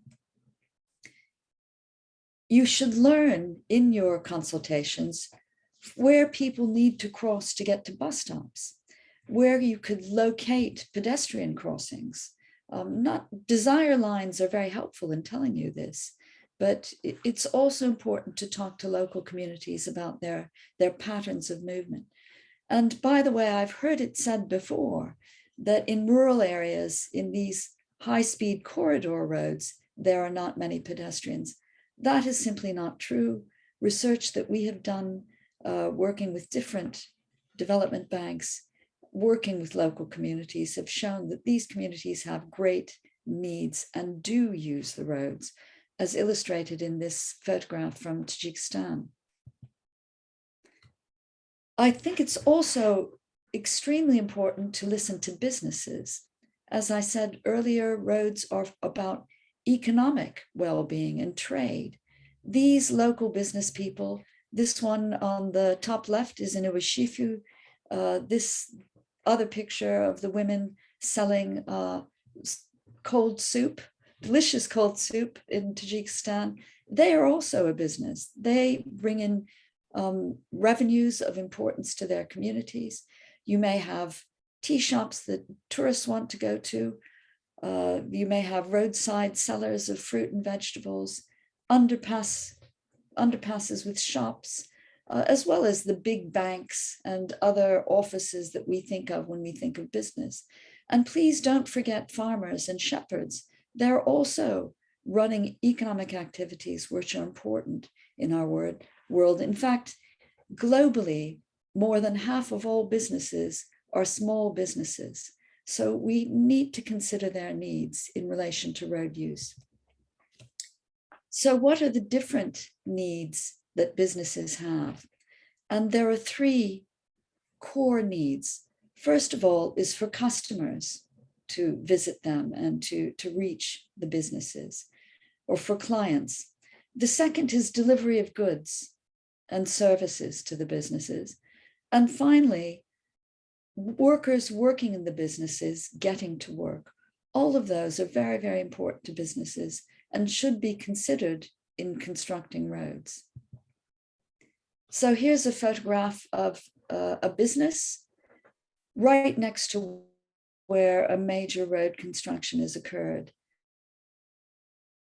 And I would say that this business's needs have not been considered in that road construction, nor have the needs of its customers, employers, suppliers been met. Now, how do you prevent this from happening? Stakeholder engagement, community engagement is how you prevent these mistakes from happening. So what are the steps for effective community engagement? Step number one is to identify who the stakeholders are. Who lives or works near the road? What local businesses or schools or other activities are there? Are there community groups? For example, there may be groups representing people with different disabilities. Are they active in the area? Who can you go and talk to about their particular needs? Phil has very effectively shown and illustrated the needs of people with different disabilities. You should talk to them, consult with them, understand where their movements are, where they go, where they would like to go as well. Women are an important group that you need to be sure that you're speaking to women when you're conducting stakeholder engagement. Often it's only men who are consulted, and other vulnerable groups. For example, people on low incomes. Often low-income communities are the most impacted by road casualties and have less access to public transport and other means of mobility, Many of them are pedestrians, so they need to be consulted and considered. How do you identify the stakeholders? Make a map. I think making a map is a very, very good idea. Google Maps is really handy because it will tell you what businesses are located along the road that you're focusing on. You can also use Google to find out what community groups there are. Go out into the community and discuss. Make a list of the type of organizations that you could be speaking to. It's important to keep a record of all the meetings that you have, to listen and record what you learn from those groups, and also to have a communication strategy so that you're speaking to groups. If you're communicating with people who are hearing impaired, you need to have people who can communicate appropriately with sign language. Think about how you communicate effectively to different groups. Reach out to people in the community. I think you might recognize the man in yellow there in Dushanbe on this occasion. Reach out, speak to people locally who work and live near the roads that you're focusing on. Go out and speak to young people, where young people hang out, go to schools, universities, go to clubs, talk to them. And then it's also important to just stop, I think, road users, stop people at bus stops and talk to them. All of those things are very, very helpful. Generally, people are habitual road users, drivers and pedestrians. People tend to go on the same normal journeys for them to work, to visit family, to go to school. So you can catch people and learn quite a lot just going out in the community that you're going to focus on. Here's an example of really effective outreach. This is again in Tajikistan, and this is the young generation of Tajikistan, a local non-government organization working on road safety, speaking to women in a maternity hospital and asking about their needs as workers in the local hospital in relation to the road that was under construction, and asking them to consider and give their views about road safety. So the images on the left, sadly, the top left image, I see too often that somebody will put up a notice, we will have a public meeting on Friday afternoon at this time, or Friday evening at this time, and this is where to go. So people who are visually impaired may not see it. People who are looking after children or elderly relatives may not be able to go. People who are busy, young people, may not be able to go. They're often empty rooms with one or two men. And that is not stakeholder engagement. If you have done that, if there are no women in the room, if you don't have representatives of vulnerable groups in the community, it is not effective engagement. You cannot tick the box to say, we have organized a public meeting. It doesn't work. And you have to listen. You have to have relevant facts to present to people. Don't talk in generalities, talk about their community. How will it impact them? How will it impact their journey to work, their caring responsibilities? How will they be able to cross the roads? Have relevant answers and facts. And actually, pictures speak 1,000 words, or better than 1,000 words, as people say. Illustrations are really, really helpful to get your point across. People also need to be able to make complaints about problems. Now, this is where someone in Delft said, oh, no, that just takes a lot of extra time. But if people complain at an early stage, you can often spot a problem and rectify it before it's too expensive to fix. And expense is not only the expense of the road infrastructure changes that you may need to make, it's the expense of killing people.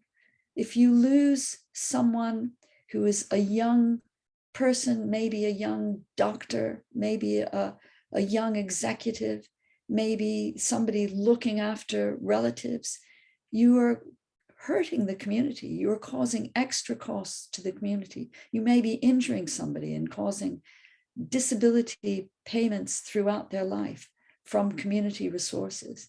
It is expensive to have road deaths.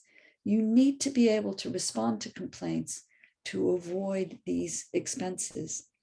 It's handy to have ways of complaining in different areas.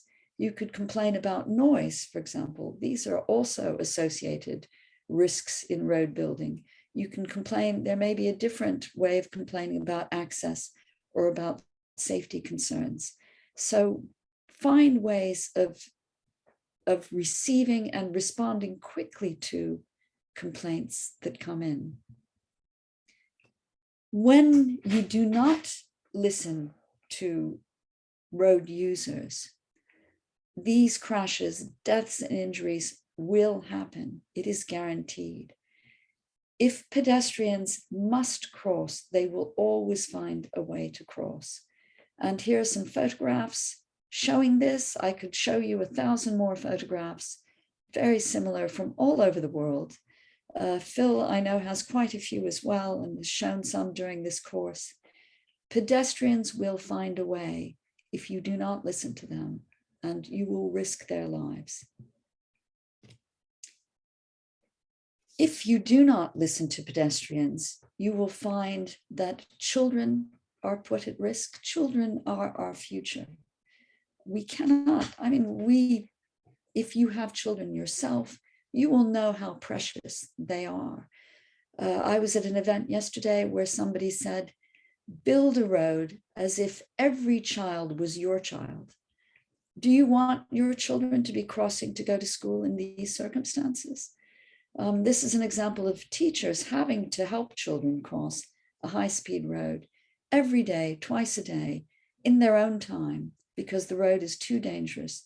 The road infrastructure construction has not taken into account their needs. And when you don't listen, you end up, I know Phil was speaking earlier about overbridges and their limitations. When you don't listen, you may have to put in corrections to road infrastructure to accommodate pedestrians and vulnerable users that are much more expensive and much less effective. And actually an overpass, if you really want people to use an overpass, you need to put in lifts for people who are wheelchair users or people with families with pushchairs and small children, or elderly people who can't climb all those stairs. And lifts are very expensive to construct and maintain.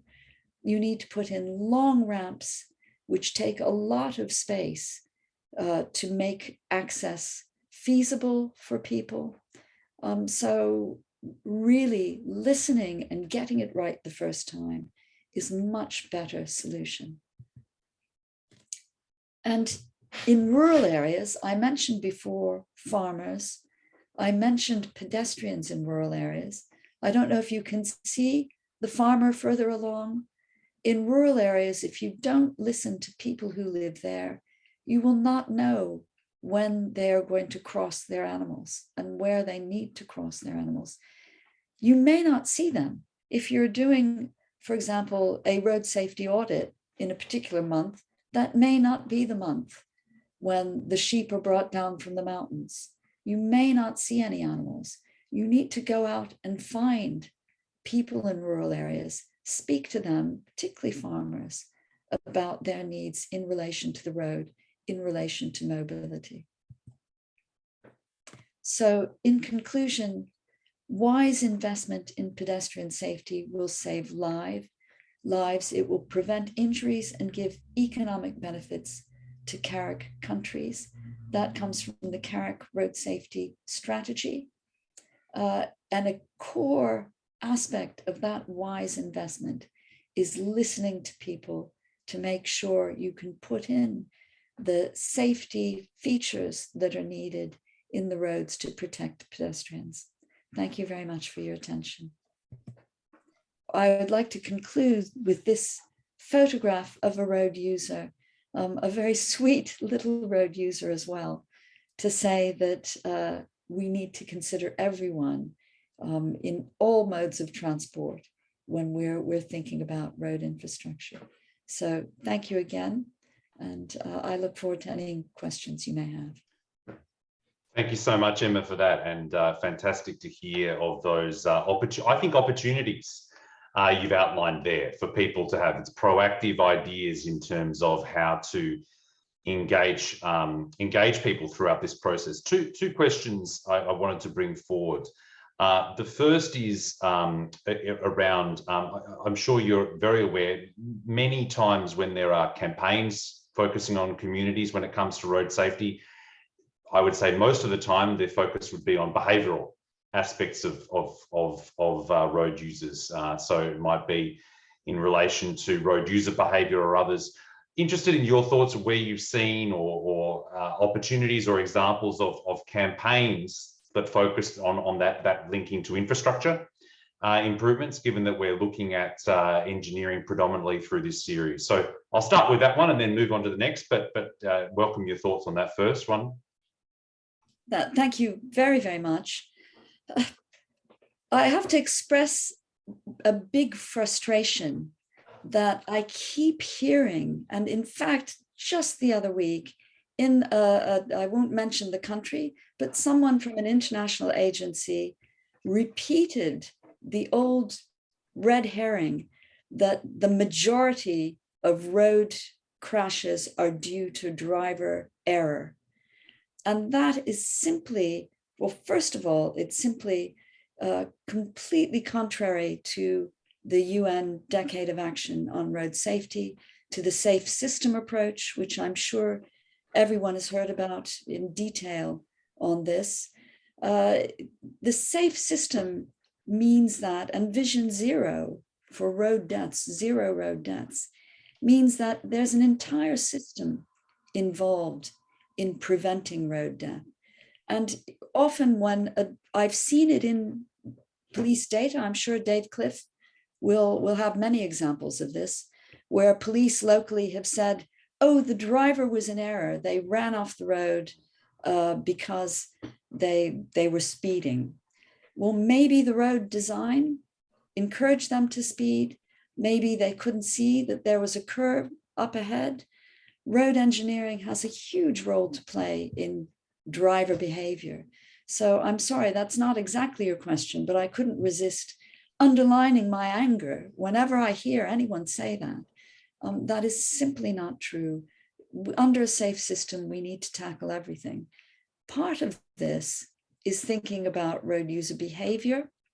I think the behaviors that we can particularly impact are things like seatbelt wearing, using child restraints, to some extent, road crossing behavior, although many of the people who are vulnerable road users are children, and we cannot expect children, a 5-year-old, to have the same intellectual capacity and understanding as a 28-year-old. Children will always be impulsive. We always need to have additional protections available to protect children. Campaigns, I'll now answer finally your question. Working with our East partners in CAREC countries, I mentioned earlier the young generation of Tajikistan, Kyrgyzstan, Public Association Road Safety. In Uzbekistan, there's NACU. I could list many, many others, Armenia, Azerbaijan, Amak. All of our partners working with schools and parents to improve road safety education. I will share in the chat line a link to our road safety education packs. I think there is a role for road safety education. We've done a lot to focus thinking about road crossing behavior.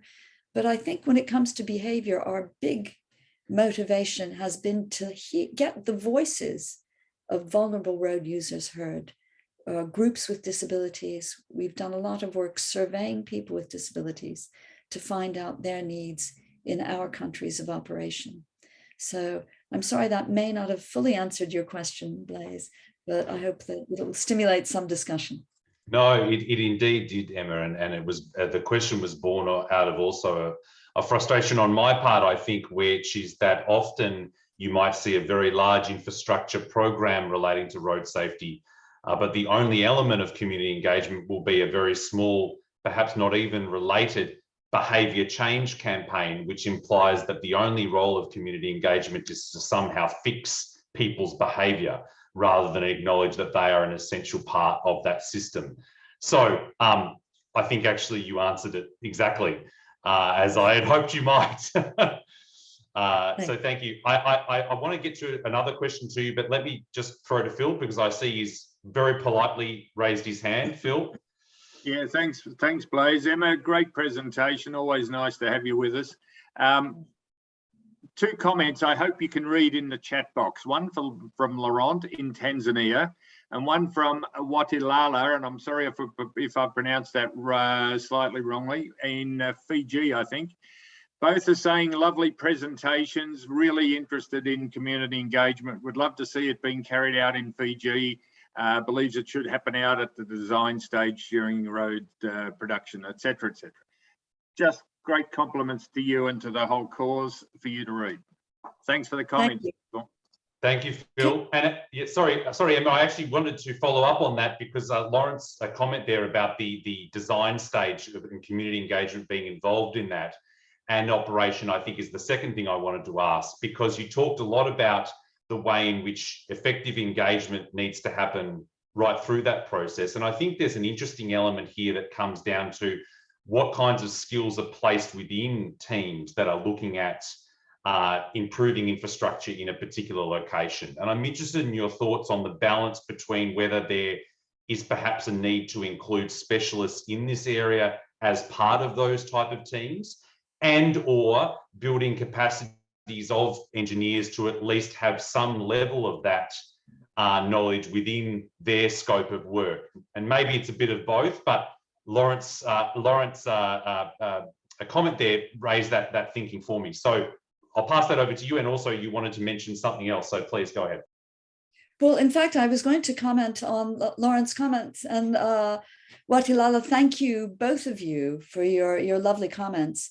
The design stage, I completely agree, except I would like to add an earlier stage. And in Europe, under the new Road Safety Directive, countries are required to do something before the design stage, and that is a road safety impact assessment. So that if you are thinking of a new road, you need to do an impact assessment which takes into account road safety in the community. What are the current challenges and what are the options? There may be different options before you even decide we are going to do this road. The design stage tends to mean, you know, this is where I'm talking sort of pre-feasibility stage in the roads. We ought to be thinking about this at the earliest stage possible. In terms of the teams, I do think that it is important for engineers to understand stakeholder engagement, to be thinking about that, to be aware of it at all stages. Designers need to understand it and think about it. But also, generally, there are people specifically employed to carry out stakeholder engagement who are experts in stakeholder engagement. They're often the same people who do the environmental and social monitoring and impact assessments for roads. However, I would say that sometimes those people who are focusing on environment will be thinking more about frogs crossing a road than they will be about pedestrians crossing a road. So I would say that there's a strong argument for every road authority building expertise specifically in thinking about vulnerable road users and in carrying out effective stakeholder engagement. I would love to hear from others about what their needs are And it's something that I think the ADB would be happy to think about too and to help facilitate. Thanks for that, Emma. I think also, during your presentation, you pointed out NGOs too, which I think can play a critical role in that frame as well. Look, I'm aware we're out of time, so let me then thank you, Emma, and also Dave Cliff for your presentations today, and of course our lead facilitator Phil Jordan for that. And I'm so glad we were able to address some of the non-engineering aspects related to pedestrian safety in the session today. A quick couple of reminders to finish off. The first is that the second homework assignment is due this Sunday, 26th, close of business, through to Phil's email address, which I hope all of you have by now. That can be submitted in English or in Russian. Just please ensure you do it via a Microsoft Word document. So that's this Sunday, 26th of June. And Phil will come back on our final module, Module 5, on the 28th of June to address that particular homework assignment. But we will also hear from Phil on helping pedestrians in rural areas. Indeed, Emma also emphasised that issue today. Emma's colleague, Emily Carr from East, will talk more around schools. And Tolga Imamoglu from the World Resource Institute will talk about pedestrians specifically in urban areas. So a full range of different presentations for our final module on Tuesday, same time, 1500, 3 p.m. Manila time. I should mention that this will be my last session of this particular workshop. I'll be passing over to Dave Shelton, Senior Transport Specialist focusing on road safety from Asian Development Bank, who was with us on session 1. And Dave will be here to moderate that final session. So a big thank you to all for all of your engagement on my side, and of course to the ADB and CAREC teams, as well, of course, Phil and all of our presenters. So big thanks. And again, very much hope you enjoy the next and final session, Module 5. And with that, I thank you all and say good afternoon and good evening. Thank you. And thank you, Blaise. Good, safe travels. Yeah, thank you, Blaise. Take care. Thanks, everyone.